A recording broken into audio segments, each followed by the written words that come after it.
CSX announcing former Ford President Joe Hinrichs as the company's new CEO and president.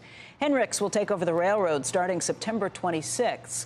He's going to be replacing James Foote, who is retiring from both the CEO and chairman of the board positions at CSX. Joining us right now is Joe Hinrichs. Of course, he's going to become the CEO of the railroad company starting September 26th. And Joe, boy, you know how to have some timing here. This is a time when we've been more focused on the railroads than any other. Congratulations.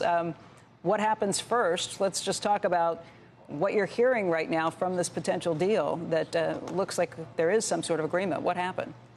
Yeah, good morning, Becky, and thanks for having me. You know, it is an exciting time. We're obviously very appreciative of all the work everyone's done to reach a tentative agreement over the night. You know, it happened in the early morning this morning, and I wasn't involved directly with the negotiations, but getting updated pretty regularly by Jim and the team at CSX, and obviously very excited. Probably a great idea not to have a strike within 24 hours of getting announced as the new CEO of CSX, so we're appreciative of that.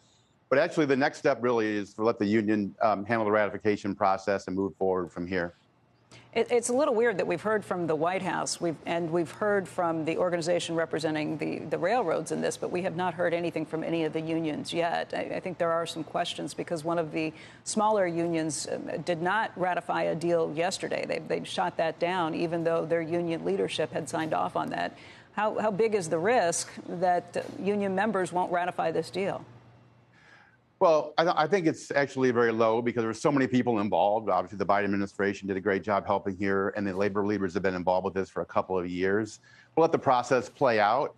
But I think, obviously, one of the reasons why that might not have been ratified was they're waiting for the bigger agreements to be reached with half of the population, which happened overnight. So I think we'll have clarity now with the totality of the package, and I think we'll all move forward together.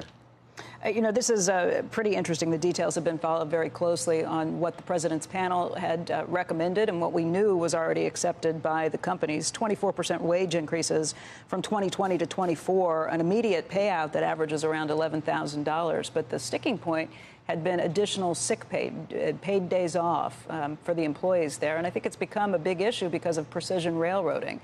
Do you know what the compromise was when it comes to those sick days?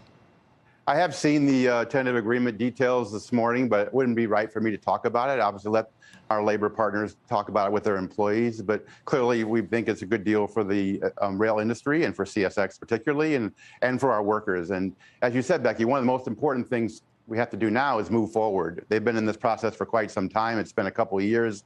They're deserving of these raises they're getting. They've been through the pandemic and through all the work they've done for us. And, you know, I have tremendous respect and appreciation for the workers out there who have been doing the work, the men and women out there in the field through the pandemic and all weather conditions, keeping the railroad running. And now we move forward with a positive energy around having this behind us and now moving forward to serve our customers better.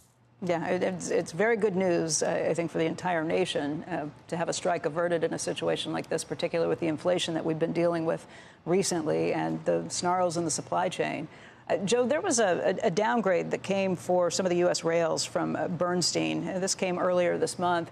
Their concern isn't that these aren't well-run companies. They think all of them, CSX especially, is a well-run company. But they are worried about labor inflation and some other macro issues, including trucking industries kind of getting back and hiring more people.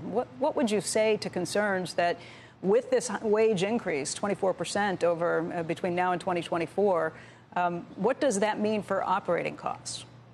Well, you know, I haven't been into the details yet because I haven't started yet, but I will tell you that we feel comfortable that we can maintain our guidance and where we are, given the agreements that have been reached. And what I can tell you, Becky, is that rail is still much lower cost opportunity for shippers compared to trucking. It's 3 times more fuel efficient. Emissions are much better. And opportunities for CSX are out there to grow the business. So the focus for us really is taking this agreement, getting the hiring done, increasing the crews, increasing our capacity, giving better service to our customers, and growing the business because there's more demand for rail out there. People need lower cost solutions in this inflationary environment, and we can provide those for them with, obviously, this behind us.